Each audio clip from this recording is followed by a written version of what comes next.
Welcome back. It's Dark Purple Podcast, episode 2.5. It's Purple Fox here, and I'm on a solo rant tonight. We are going to be covering things a little bit about myself. Chuck, Tipsy, unfortunately, we're not able to join me this evening as co host on the podcast, so I will be doing it solo, like I said. This one today we're going to cover a little bit, just explaining about who is Purple Fox. You know, you guys listen to the podcast and allow me to talk crazy most of the time. And I want to explain who I am, what I am, how my history of myself in gaming and the gaming world came about, how I've came around to be a content creator and be sitting in front of the mic right now to record a podcast for you to listen to.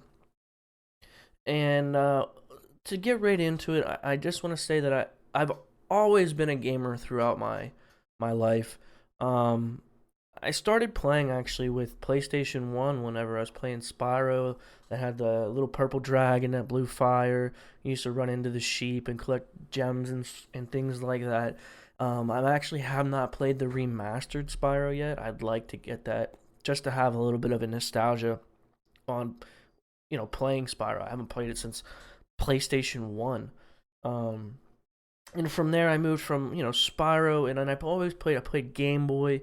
I played a few Pokemon games. Never really dove real big into Pokemon games. I played them, but I was more of a Yu-Gi-Oh guy, so I played Yu-Gi-Oh cards a lot when I was younger.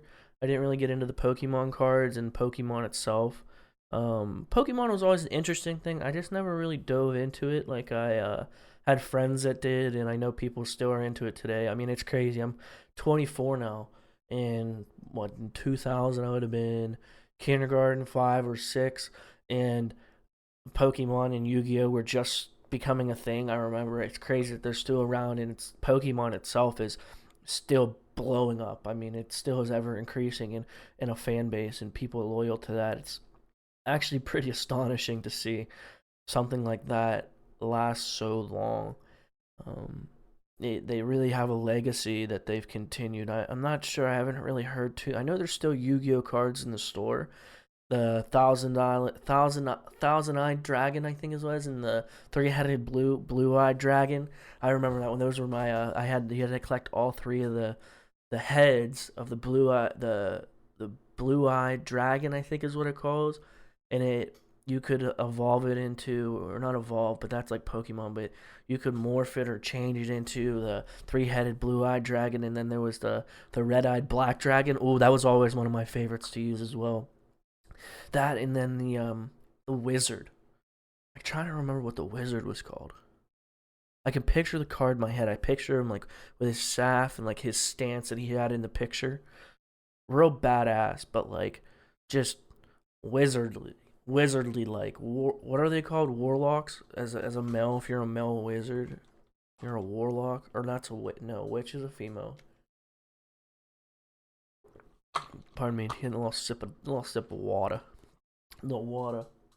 But tangent, as always, as usual.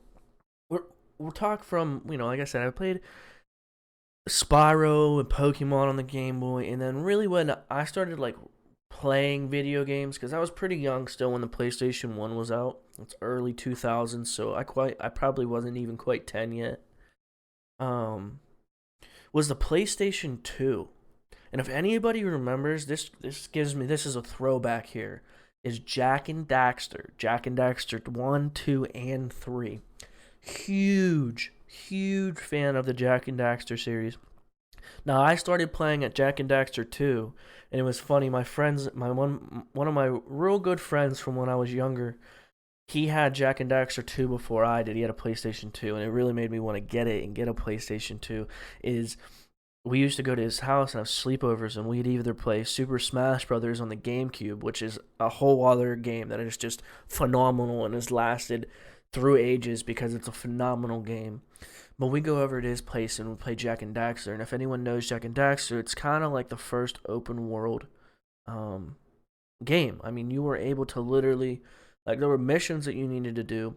But if you think of like GTA now, obviously it's way more complex, but it's open world, so you were going to travel to people to get missions done, and you could visit other places when you have no need to go there. So you used to be able to go back and I can't, what were they called, orbs or runes, or no, but you used to be able to collect these like orbs in Jack and Daxter 2, and you could collect them all, like collectibles that you could find hidden throughout the map, and like you know you could explore the map. There were like little hidden crevices that you could find these after you go back and you beat all the missions, and you can upgrade your guns. And it was just real, like I said, it was one of the first open world games that really took off. And Jack and Daxter 2, like I said, my buddy and I, we'd stay up real late, and we'd play. We called it the can, and it was like getting the cops on you in like GTA, but you'd do it in Jack and Daxter. The cops, you'd shoot a civilian or steal someone's car in front of the cops, and then you'd drive around and see how long you could live and kill as many cops as possible.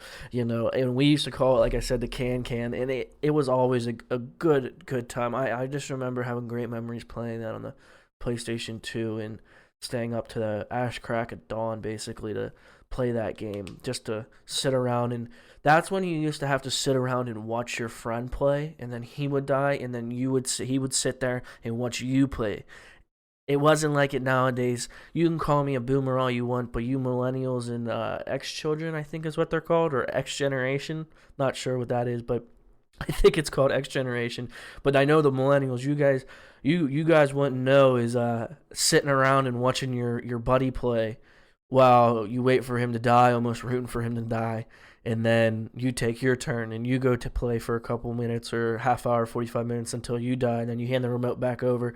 Whereas now you can just, luxury of living in 2020, you can just sit in your own home and play online as long as you have internet connection. You can play with your buddy anytime you want. You could talk to him over a headset. It's pretty crazy how far it came along. Now, I'm not gonna say, when I say I was a big gamer back then, I dabbled. I wasn't someone that was completely absorbed into it. I grew up being an athlete. I played sports all my life. I played all kinds of sports. So a lot of my time was spent playing sports, and then my pastime was to play video games, which is still kind of is up until recently. Once I graduated college and stopped playing collegiate baseball, my pastime was always playing video games, but it became more seriously as I progressed, and I'll explain that as I get there, down the history of Purple Fox. So from Jack and Daxter, really, I mean, like, I played like Jurassic Park on the PlayStation 2, and then there was a Nintendo 64 that you could play. We played Super Smash Brothers, but then when I really started gaming, and then I took a hiatus, but like I said, I'll get to that, is when the PlayStation 3 came out. So a little fun fact is I got the PlayStation 3 with my family. My mom and dad got my brothers and I, the PlayStation 3 for Christmas. And my mom was not happy with my dad about getting the PlayStation 3. So my dad actually ended up taking the PlayStation back and returning it. I can't remember what the reason was or why, but my mom didn't want to get us a PlayStation 3 because, she more or less liked us playing outside, wanted us to be free roam children. If anyone knows what that term means, just look it up on Google. You'll know. But my mom made my dad return the PlayStation 3 after Christmas, and so that was kind of heartbreaking. And then we eventually got the PlayStation 3 like 2 or 3 months later. And it was for my brothers and I, but out of all three of us, and my sister, but she was real young at the time, I ended up playing the most of the video games, probably because I'm the oldest, and I may have bullied them off the sticks, but not going to say, let's rephrase that. I'm not going to say I bullied them off the sticks, but it was still at that point where you were able, this is where Call of Duty Modern Warfare started coming out, where you start to be able to play online. And so I got the PlayStation 3 when World at War came out. So I never got to play Call of Duty, the original Call of Duty Modern Warfare, until after the fact. I never was there for that first phase of like the Call of Duty Modern Warfare, like the start of the Call of Duty empire. in franchise. I started playing at World at War, and I hands down love World at War. I loved playing zombies. Like I played zombies. If it wasn't like if I played Jack and Daxter to Ash Crack of Dawn, I played zombies to the Ash Crack of Dawn 3 days after.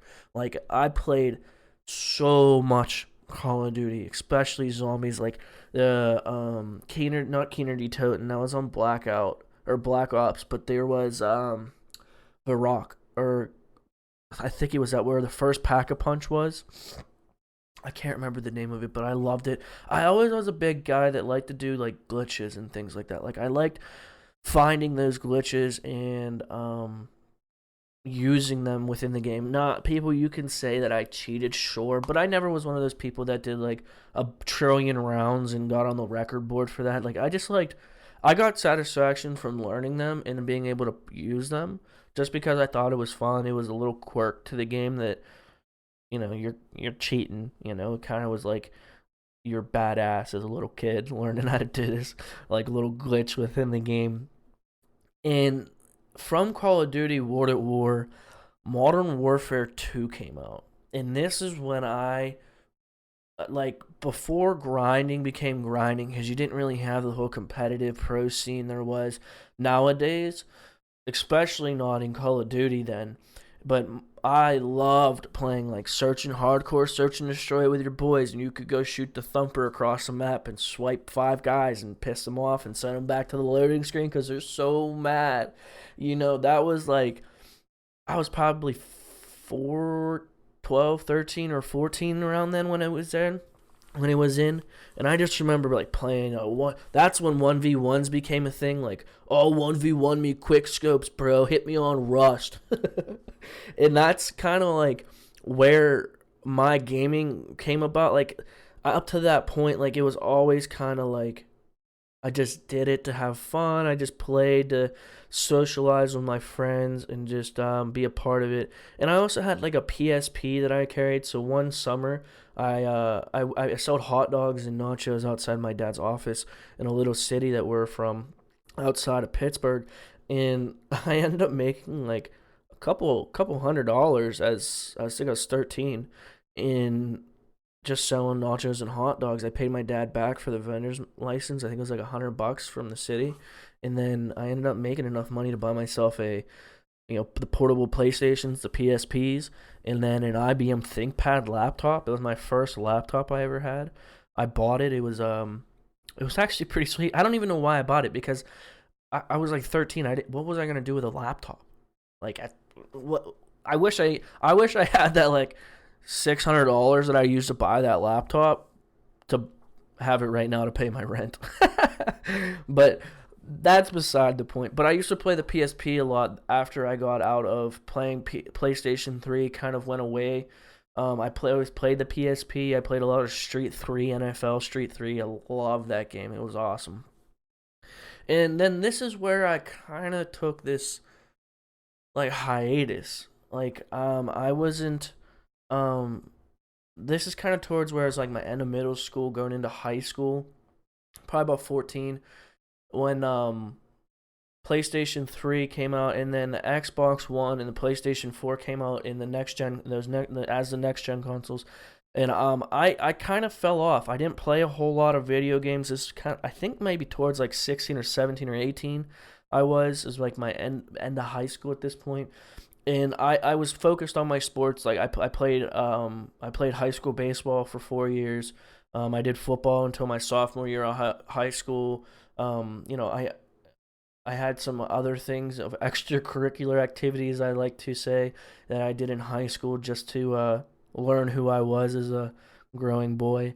And I really didn't get back into playing video games at all until junior year of junior year of college. My one friend Greg had we roomed together, and we used to go to the bars, and we'd come back, and he had an Xbox One, and I used to play Battlefield 1 on his Xbox all the time, and I loved it. Like, I love hands down, Battlefield 1 is my personal favorite game. I love it. I think the game all around, the aesthetics to the game, the gameplay to it, just all around, I loved Battlefield 1. I just loved it. And I played it. And what happened was my 2016 to 2016, no, that would have been, so my junior to senior year summer, so that would have been 2017 summer. From my sophomore to, or from my junior to senior year, I did an internship at the University of Kentucky. I did a little bit of research down there, but I was moving down there. I was moving to a whole different state. It's 6 hours away from my house to be by myself. Like, I didn't know anyone. I knew no one I was going with. I was living by myself in a studio apartment, and I had a couple bucks I saved up, and I wanted to get a Xbox. I saved up to get an Xbox. I bought an Xbox One S. It's what I still use now. That's what I stream off of. And at this point, like, I would, come home from work, and I didn't know anyone, so I'd play Xbox. And this is, where I kind of met my Battlefield 1 family. I was part of a platoon called, I think it was Bloody Claw. And still a lot of people that I met in that Bloody Claw clan when we played and held servers and matches and stuff together in Battlefield 1 versus others. I still play with some of them. I still have many of the members that come through the stream, come to watch, listen to the podcast, let's check me out on YouTube. Like, I'm still in contact with a lot of these people that I played so much of Battlefield 1 with. And it was just a phenomenal time. You almost grew a Battlefield 1 family around it. But as we know, Fortnite came about. And yes, I will say honestly that Garrett, Tanner, and I and Greg are true OGs to Fortnite. Back in, like, I think it came out in July, and then in August of 2017, I know I downloaded it, started playing Fortnite, and it just took off. Like, we all know Fortnite is hands down, at least I said it, like, from the last podcast, it is the largest game for streamers, for people watching streams. Like, we all know that. And so this is where I started kind of getting into streaming more. So I like to stream from my Xbox. My buddy showed me junior year as well from his Xbox, like, what Twitch was. Like, I've never heard of Twitch.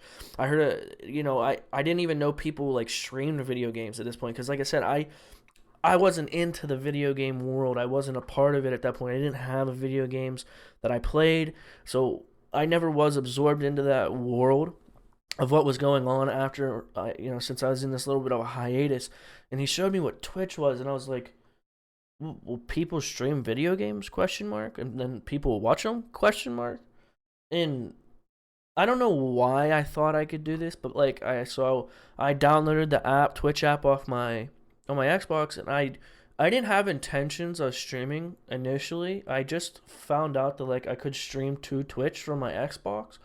And so, I don't know, one day I probably was intoxicated and had the courage to just hit the stream button, and I started streaming. And then I kind of looked into it a little bit more and what it was, and I streamed off my Xbox.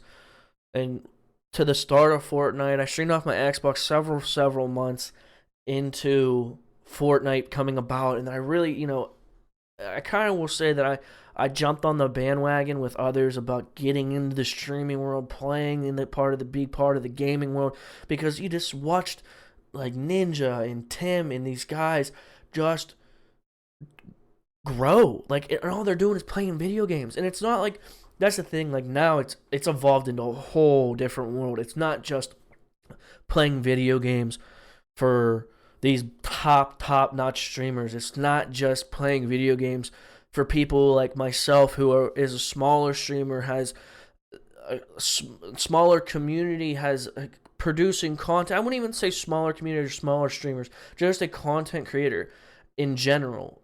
It's a whole different ballgame. It's not just streaming on Twitch anymore.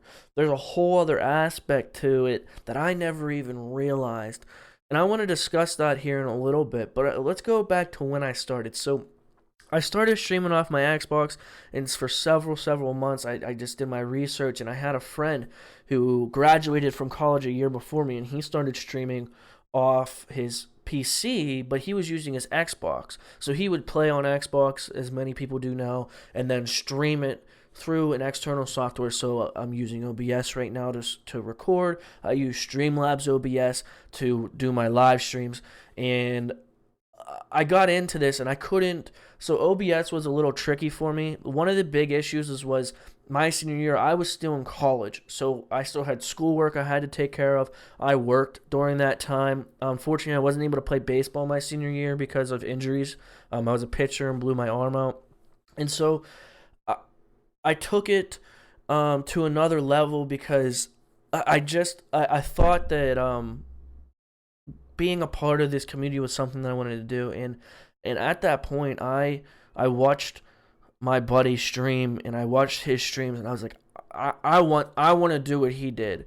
I want to do what he does. Unfortunately, he doesn't stream anymore, or I know he might be trying to get back into it, I'm pretty sure, but that's part of the adulting life, and being an adult is sometimes you have to put the luxuries aside for life. Life happens. And so going into my senior year, I played a absolute boatload of Fortnite. Like, I didn't play anything else at all. I played Wolfenstein, I think is what it was called. It was like a campaign game in an alternate universe if the Americans did not win World War II and Nazis took over. So it was a pretty interesting game, but it was like a campaign game, and when I was ticked off at Fortnite, and I didn't want to play Fortnite, which was like a brief second of like 30 seconds, and then I'd play Fortnite. I played with Garrett, Chuck, and Greg all the time. And then PUBG came out, and Greg went away. He didn't play a lot of Fortnite much anymore. He had never really have after that. But it was always Chuck, Garrett, and I, so the three amigos. And missing them tonight. I know we've talked about like the story of Purple and how the Purple has come about in the community. So mad love. Thank you to the Purple community. I want to say thank you to all the support that you guys have shown for myself streaming, all the content that I've created, and then the podcast now. The podcast episode 2, like, just had, I mean, obviously record numbers, and it was all thanks to you guys listening and showing love, and I hope that we're going to be able to continue putting out podcasts that everyone enjoys, that it listens to, trying to branch out into different topics. I know we wanted to talk about gaming because that's where the core part of our community is gaming, but there's so much more out there to talk about and be a part of than just gaming. And we'll get there, I'm not worried, but I want to say thank you, and I appreciate all the love that you show me in the community. Keep putting out your content, keep showing love to everybody in the part of the community, and I just love being a part of this group of young men and women and adults, of men and women, and it's just a phenomenal community. But that's a tangent, so there I am again ranting, going on a tangent. But so probably about after my senior year, after graduation, this is kind of when I decided that I wanted to take it to another level. So it had been summer of 2018, January, March, April, May, June, July. So probably about June, July probably. I got so I worked at a golf course right after I graduated. Absolutely hated it. Had to get up at like 4:30, 5 o'clock in the morning, and I am not a morning person by any means. Unless I'm going fishing or hunting, I am not a morning person by any means. And so I started working at a juvenile placement school, and I made pretty good money. It was like my first adult job, making pretty decent money. And so what I started to do is I got myself a PC. I'm still using the same PC. I picked it up off Letgo. I have an Alienware Alpha. It is very outdated. It's like an i3. It's from like 2014. It's an i3. Had Windows 8 originally, running Windows 10 on it now, and it hardly runs. Definitely got to get an upgrade here soon. But that's in the future. But I'm still running this PC. It's been phenomenal. I bought the PC. I got a nice gaming keyboard. It came with a nice gaming mouse off this younger kid actually. And I bought it for like $150 off Leco from the kid, and it was a steal. Like I literally have gotten so much use out of it because I needed a PC to stream from. My laptop that I had at the time was very, very bogged down. I think I had viruses on my computer from school, my laptop from school, so I wasn't able to use it because it was just so slow.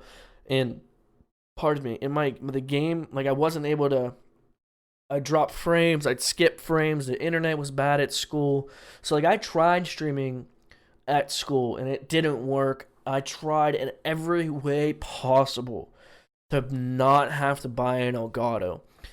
Now, for those that are listening and are thinking about streaming, or I'm not sure about creating YouTube videos, but I'm thinking this is probably going to go along those same lines to have the quality, because if you're taking the output from your Xbox and sending it directly to your computer, first off, there's no way for an external software like OBS or Streamlabs to pick up your Xbox if you run it into your computer. So that's that. Second off, I tried streaming it from like the Xbox app and then having OBS or Streamlabs pick that web page up and streaming it. You drop so many frames. Like you skip. Wait, what is it? Drop frames? You skip frames.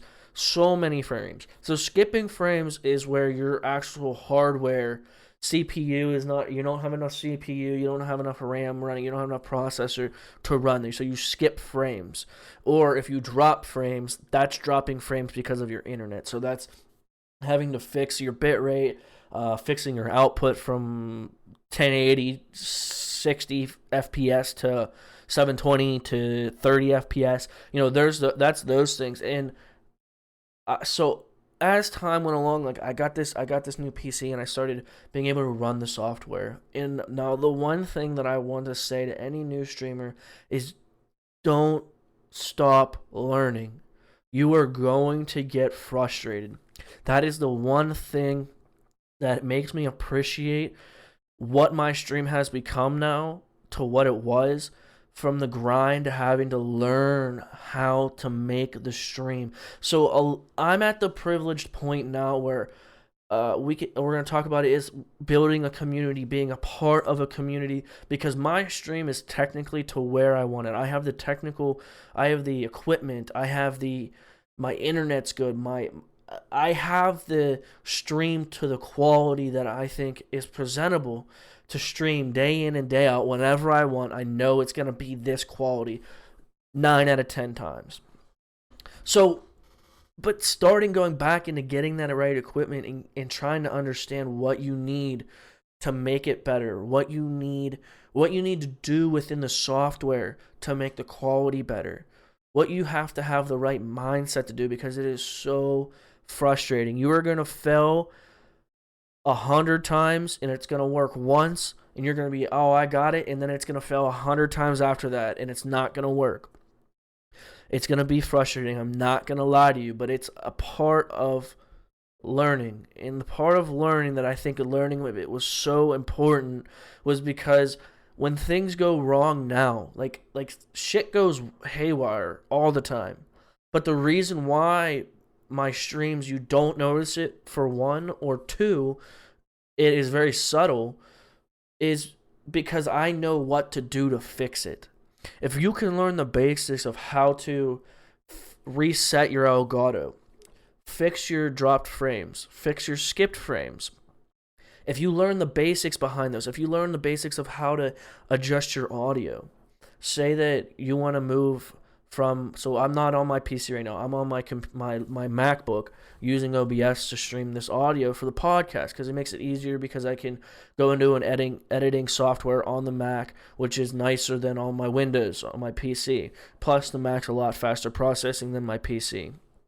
So I'm able to take my mic and set it up into OBS, which I've never used OBS before this, which I started using it like 3 weeks ago.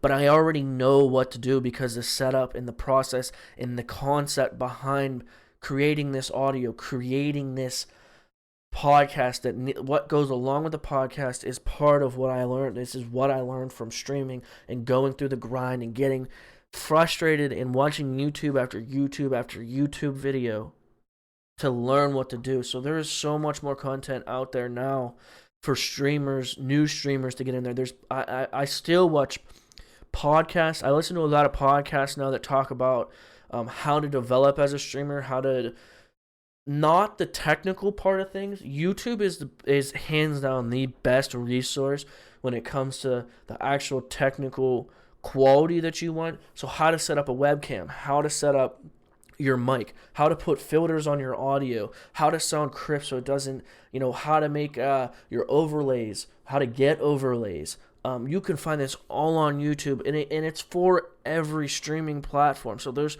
Streamlabs OBS is a free software. It is such an easy software to use. It is literally everything is right there for you. All you're going to do is know where to go. Watch an easy, simple YouTube video for that, and you're set. But understanding what they do, so then when it goes wrong, you're able to fix it, is what is important. Because you'll get it, but then again, it'll go wrong, and then you got to remember what the hell you did to get it to work. So this took me quite a while. So I think after I got the PC, I was able to actually set up the software, get the software running, not have like these crazy amount of skipped frames because my CPU, my processor was not high enough, and I was able to get the computer to what I needed. The next step was, well, I got to figure out how to set my internet up properly. You got to figure out what your bit rate's going to be, what you're going to be outputting, how much CPU process you're going to use while doing this. So I can't play computer games unless it's like Uno, a simple game like that, on my computer while streaming. It just simply does not allow it to work like that. And even when I did that, I still had technical issues because my computer doesn't have a fast enough processor, not able to process the information of the streaming in the game itself, even being Uno, to give a good quality that I have from my Xbox. So that's the one thing that I have from my Xbox that I have that advantage, is from my Elgato card, which is a capture card. Now, this isn't sponsored by Elgato or anything like that, but I have an Elgato, and I've hands down I've had zero, well, I've maybe had one or two issues, but I called Elgato, and they did everything and anything they could to help me get my Elgato back and running, and my problems were solved. It was simple. I spent like 2 or 3 hours with the guy, and sure, 2 or 3 hours may sound like a lot of time, but just be patient. Be patient, because this stuff is time consuming. And so I got my Elgato, I got the computer, and I think my next pickup, I still even have right now, I still have the old webcam that I had. My dad had an old webcam. He used to do business seminars, and he'd do webinars, and he had an old webcam from it. So I picked that up. I picked up a mic with a tripod off Amazon, I think it was, maybe, for like $13. And it was a nice little mic. It was a nice starter mic. It was able to sit in front of me. And so I was able to get the audio out. And so my first process when I was trying to go about this was I wanted to learn how to make it more visually presentable. I liked the overlays. I wanted to make sure my overlays were good. Pardon me. I wanted to make sure that I had an okay webcam. I'm not going to say it was good because it was old, but it was okay. And then I streamed for a little bit, leaving it at this. And I only streamed, too, is a key part that I want to talk about in a little bit after I get out of the equipment things. And I only streamed on Twitch. I wasn't on any other social media. Well, I was, but they were personal social medias. They were on Instagram for personal use, Twitter for personal use. And I didn't even think about YouTube or a podcast by any means. That was way down there. So, again, time goes along. I start picking up how to actually do the visualizations, how to make transition, how to get the transitions, how to get these overlays, how to have the community stats on your stream. While you're streaming, you have someone that follows you, the new follow comes up, and they stay up on the screen. Like I thought that was important to what I had going on. And if you ever go back to watch some of my old videos from like when I first started, wow, it has come a long way. And then the biggest and most troubling trials outside of having internet problems, because you're always going to have internet problems no matter where you're at, when you're how big you are, blah blah blah. Internet is the bane of a streamer's content creator's existence, period. And so I wanted to focus on audio. In audio, and still to this day, I try to work on my audio every single time I can get a chance, because audio is such an important thing. If I could go back, I would make sure that my audio was much better first than I did my visuals, because no one wants to come into a stream, and sure, you're going to get people to click on your stream, but you're not going to retain anyone. You're not going to retain the person because your mic's clipping, it's super loud, or they can't hear you, or you sound like you're 10 miles away. Even like I said, I went from a pretty cheap mic that I was able to learn how to put filters on, learn what the filters did, how to suppress like my fan. Like if I stop talking here for 2 seconds, my fan's running. You can't hear that because of certain filters that I learned how to put onto the mic. That you don't want to go into someone's stream and then you hear like I had an old dehumidifier that used to run all the time. No one wants to hear that. You don't want to hear me typing on my keyboard or hitting my joysticks. And that was all issues that I had, that I experienced, that I have tried to overcome, and I've learned these almost professional ways of using these softwares to make this audio, this visualization better. That's the part of learning and growing as a streamer. And I love the process. And so over time, I've upgraded. So I got my mic, I streamed for quite a while. And then I was like, I want to upgrade. I really want to get something that's going to make my audio better, and my visualization better. So I upgraded first into a snowball, what is it, Yeti, the blue microphones. It's like a little snowball microphone.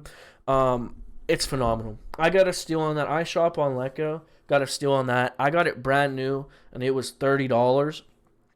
And so I didn't have anything actually to. It didn't come with a tripod, and it didn't fit on my prior tripod from my old mic. So I got myself a little arm that it goes on, and it came with like a little vibration muffle over it. So it looks pretty sweet. I use this for the stream. I use it for my YouTube videos. I use it for the podcast. Obviously, here I'm talking into it. It has done me wonders. I spent $30 on it. All it is a USB. You plug it right into your computer and you set it up. And it's the same as using any mic. It's the same once you learn how to add the filters and add like noise gates and noise suppressions and compressors to make the pardon me, to make the audio as crisp as possible. You know how to do it. It's real simple. And when something goes wrong, you know exactly how to fix it.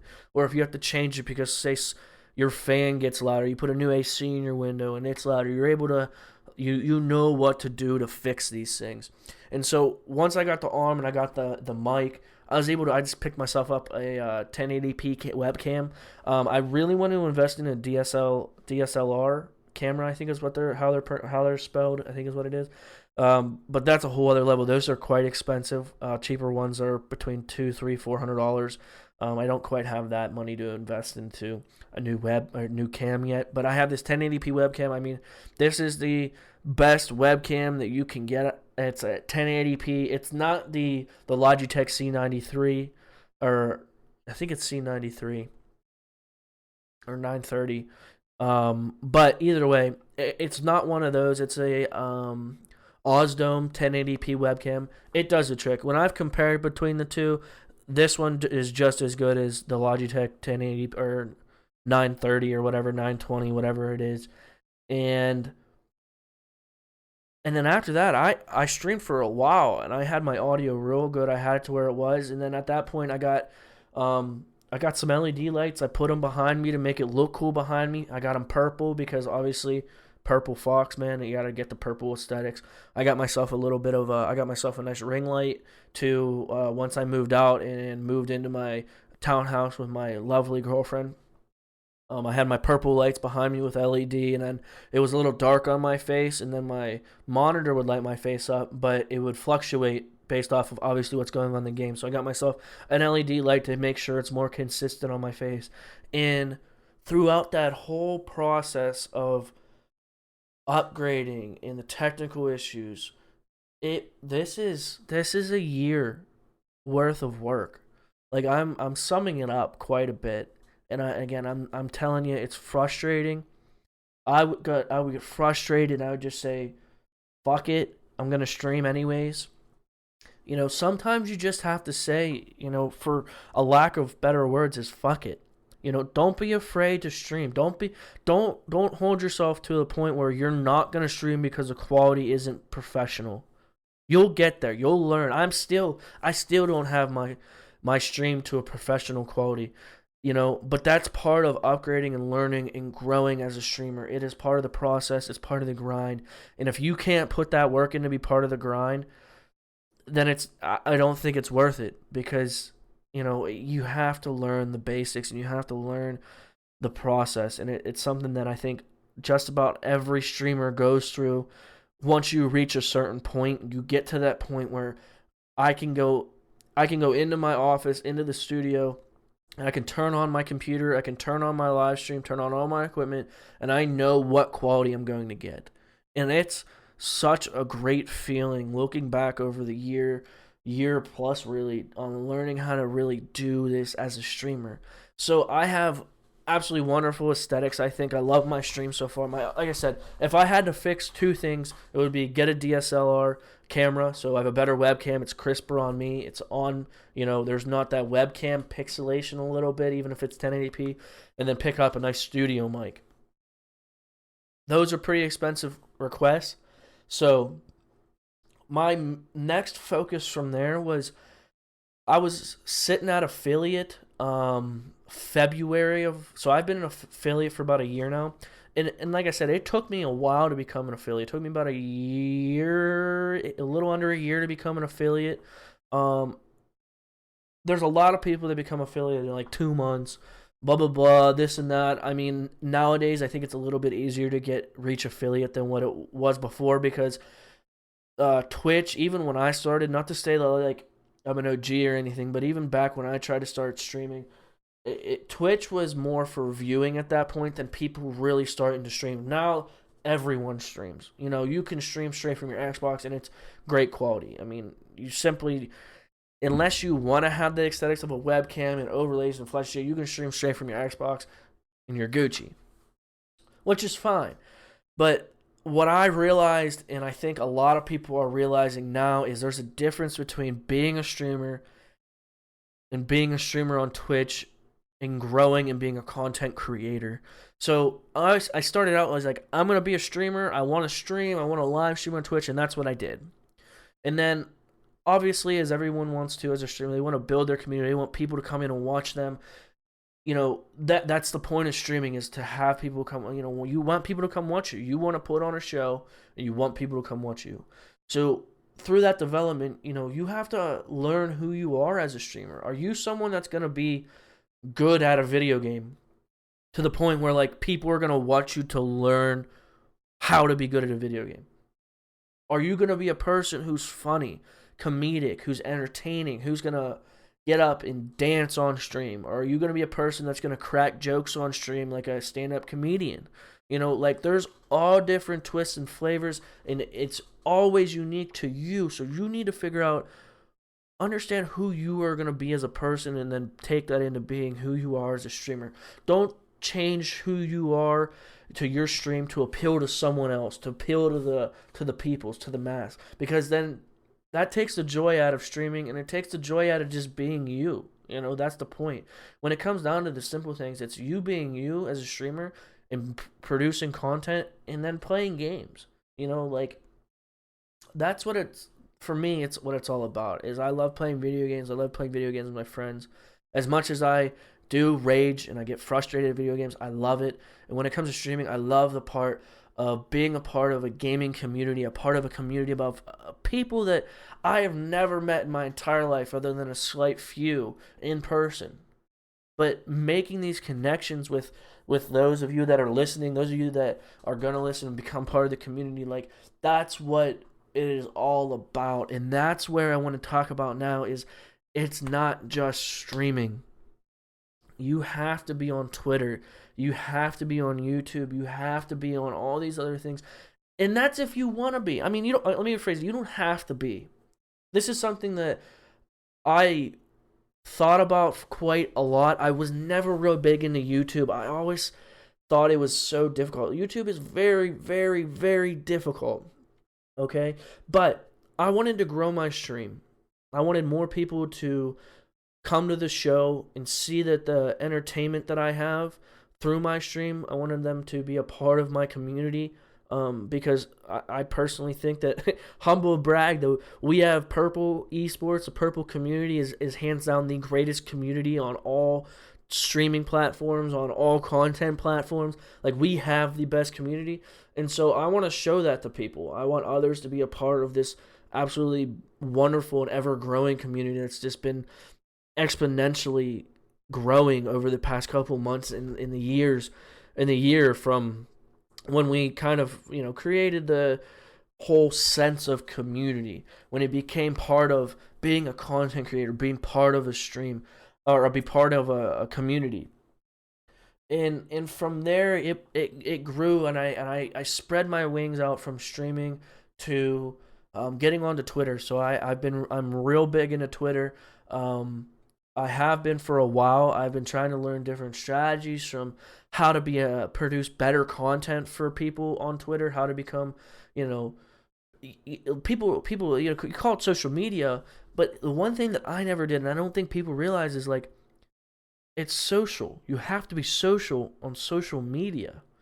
Like, people aren't just going to come to your webpage because you're a streamer. They're not just going to come to your Twitter page because you're a streamer. No one cares.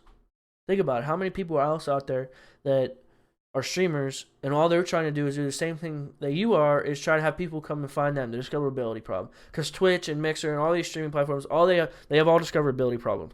That's all I'm going to say about that. It's terrible to get discovered on these platforms.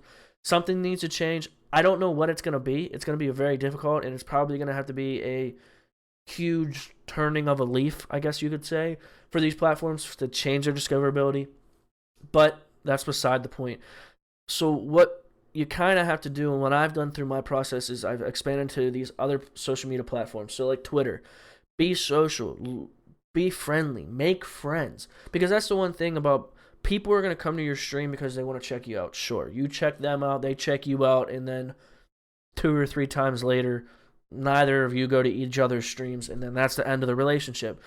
Building relationships, being friendly, being social, and staying connected with these people on Twitter was a major, major difference that I had seen within the growth within my stream, in my community. Now, I'm not out here saying I'm got hundreds and thousands of views, or even I don't even have 20 views at a time usually for my stream. But what I do have within my stream is people that come in and day out, that I have relationships with. I'm able to say, hey, how was school? Because I know that they're in school. Hey, how was your day? Because, blah, blah, blah was happening. Or this or that. I'm able to make those connections with people. I've met a lot of them from Twitter. And then the next thing is from Twitter, I expanded to Discord. I never understood Discord until I really dug into it, and I still don't get it. We have a wonderful member of the Discord, Don. I'm going to give him another shout-out. I'll give him a shout-out on every podcast for the Discord, and he does a phenomenal job. I don't know what he does or how he figures this stuff out on Discord. He doesn't bat an eye. He doesn't ask for anything. He's phenomenal because he set the whole Discord up for us, for the community, and it allowed myself to invite people basically to come join me somewhere. Basically, my Discord is like a house, is like the way I like to think of it. And I want to host people. So I met this streamer on Twitter, but it's very hard to stay in contact on Twitter like day to day. So you can see people on Twitter, you can like their messages and say this or that, but for the discoverability, I use it to meet new people.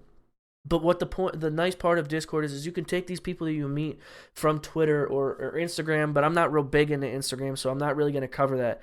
And get to know them, to get to know what their content is, because a lot of these people are producing content themselves. They're trying to grow their brand as well. And that's well and dandy. We all will grow together. That's the wonderful part of being a part of the communities nowadays, is growing together. It's not just an individual anymore.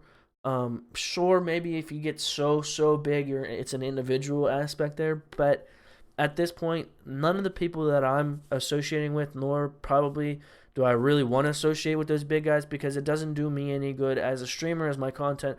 I enjoy watching them, but it doesn't do anything to my content as the community that I'm a part of. They're able to give me ideas and bounce ideas off of them about things that they want to see, what you think others are going to see, to grow the community, to grow each other's streams.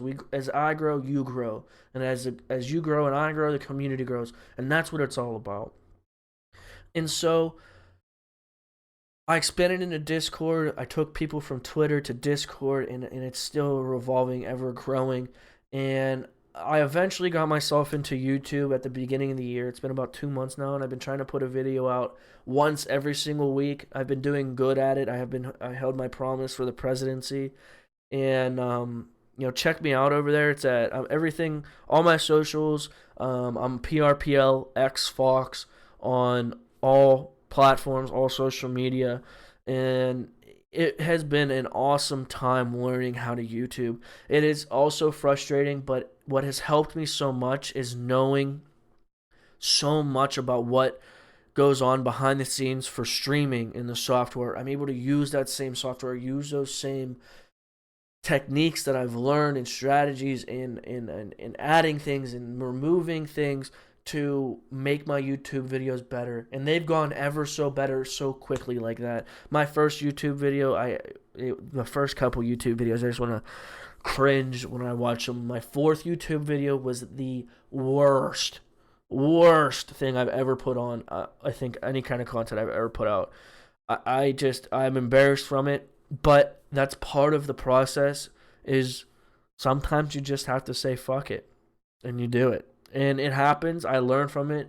And I know why my last two videos, where I went from 15 views, and again, I'm not talking crazy here where I have thousands and millions of views, but I went from 15 views to 70 on one and like 60 something on the other, and they're still getting views each day, and they've been out each for 2 weeks now. So like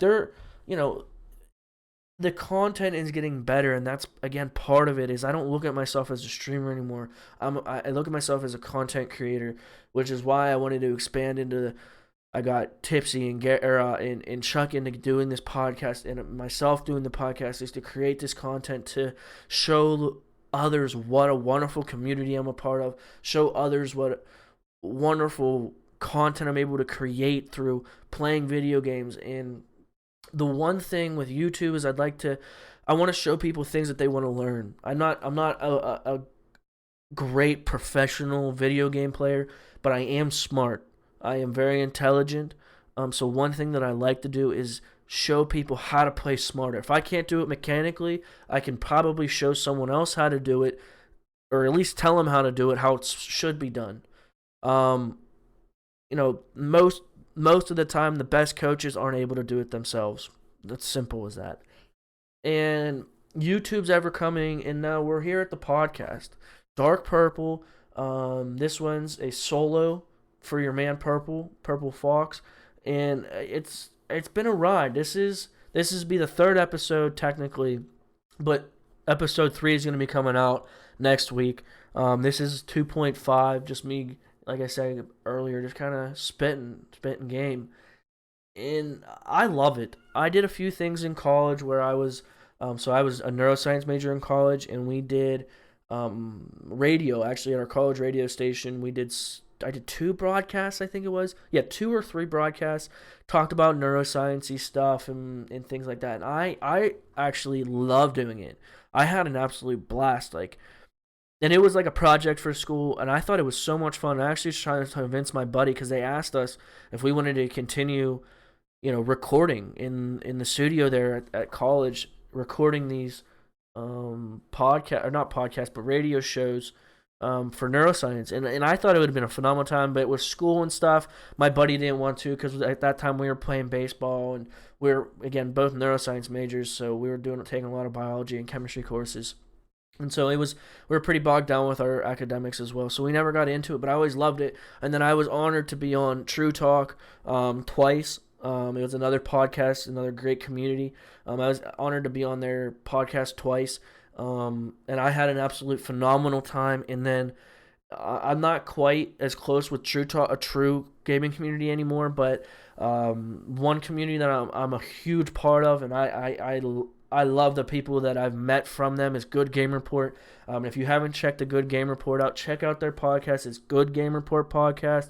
It's phenomenal. I was able to be a guest on this Good Game Report podcast, and it really showed me that this is something that I wanted to do, is be a podcaster and talk about the gaming world, talk about life, anything that comes of interest to the people in the community. That's what it's about. It doesn't just have to be gaming. Sure, gaming is the core aspect, the core ideology behind the community, but there's so much more out there to the community than just gaming. There's so many more interests. Like, people are interested in sports in general, playing sports, watching sports, cooking. Like, I love to cook. I talked to my girlfriend earlier. I made some Sicilian chicken noodle soup, and it's got some like potatoes, ketchup, celery, diced tomatoes.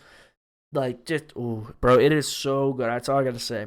But I wanted to do an IRL stream and just take it from my phone, set up with my ring light, and have a little, like, I had like my little phone clamp to put on the counter, and I could talk to chat whatever. But I thought that'd be cool. Like, that's this content that, like, me personally, like, if I'm loyal to a streamer, I'm not loyal to a game, I'm not loyal to, like, a certain kind of content. Like, I like meeting people. That's the big thing. I like being able to be personal. I like to be able to know people, make that connection with someone, because because they play Fortnite, or sure because they play Rainbow Six Siege. Like, that's a start. But, like, I'm simply not coming back to your stream if you just play that and you don't try to make a relationship or try to be like a friend. You know what I mean? Like, I've met some amazing, amazing people through the Discord community. There's a Good Game Report, through my community, through the stream, meeting people from YouTube, even just in the little bit of time that I've been putting videos on YouTube. And I want to get, we're Chuck and Garrett and I have been talking about getting guests onto the podcast, and that's coming up in the future, to get that going as well, with letting the community know a little bit more about these wonderful people that make up the community. It has been an amazing ride since August of 2017, really, when I started my journey into streaming and into being a content creator.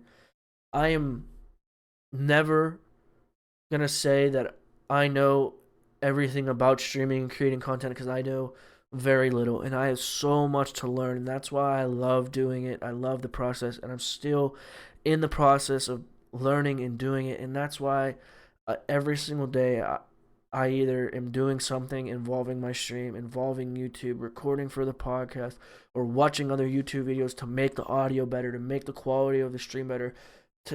I'm always thinking of things to have people stay in the stream. What are incentives that I can have to have someone stay in my stream? Like, I made the incentive where if someone follows me, I'm doing 30 push-ups for them on follow on Twitch.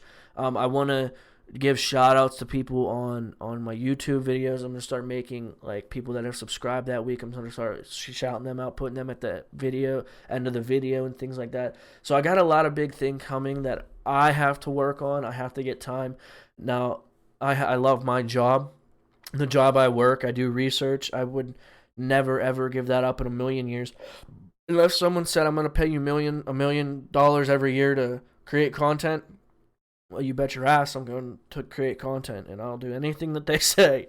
But I love my job, and I love doing this as a hobby. So unfortunately, sometimes the content gets put to the back burner. But this is my main hobby outside of my work, my family, my girlfriend, and things along those lines, part of life, because life has to come first. Like, that is the most important thing. always be weary of your time and always be willing to learn and know where the next step is. Don't be afraid to take the next step. Don't be afraid to step off the ledge and dive in and fail. Because when you fail, it's only failing if you don't learn from your mistake, if you don't learn from the issue that is occurring. So that's just words of wisdom from Purple Fox. With that being said, that's the crazy journey that I've had through 2.5 years of content creation. I think it's just crazy that it's been 2.5 years. I wouldn't even think about it. I think I just like the other day just picked up streaming and got my computer. Like I have my Xbox and like I'm trying to upgrade a few things with my Xbox. I got to get a new Xbox remote and stuff like that. And I think it's just it all together has come around in such a whole manner. And talking about it over the last hour now for this podcast, it has been really surreal and nostalgic to think about. So with that being said, I'm gonna have to sign out here. I might have to go cry a little bit. We'll go watch some old videos of me on Twitch to see how far I've actually come. So you can find me. This is Purple Fox. You can find me on Twitch at PRPLxFox on Twitch, YouTube, Twitter, Instagram. I'm still debating about TikToks, so be sure to either let me know if you guys want to see me on TikTok, because I think I could come up with. I've been thinking about doing TikTok because there's some nutty shit that I've been thinking of that I think would be a pretty good TikTok, but that's kind of for the millennials and the youngers because I'm somewhat of a boomer. I'm like a boo, I'm not quite a full boomer. I'm just a boo. And so I have just released. I forgot. I just released a new YouTube video for regarding Apex Legends. Many of you know we talked about Apex Legends Season 4, new Revenant coming out. So check that out, guys. See what the YouTube's all about. That's a nice place for you guys to check out and see what the stream is. If you guys are hesitant to check me out, jump on YouTube. Take like 5 minutes, check it out. I mean, the clips are from my stream. I think you guys will really enjoy them. So find me at PRPLxFox. Those are the plugs on all social medias. And I want to say thank you for listening. Have a wonderful, wonderful week.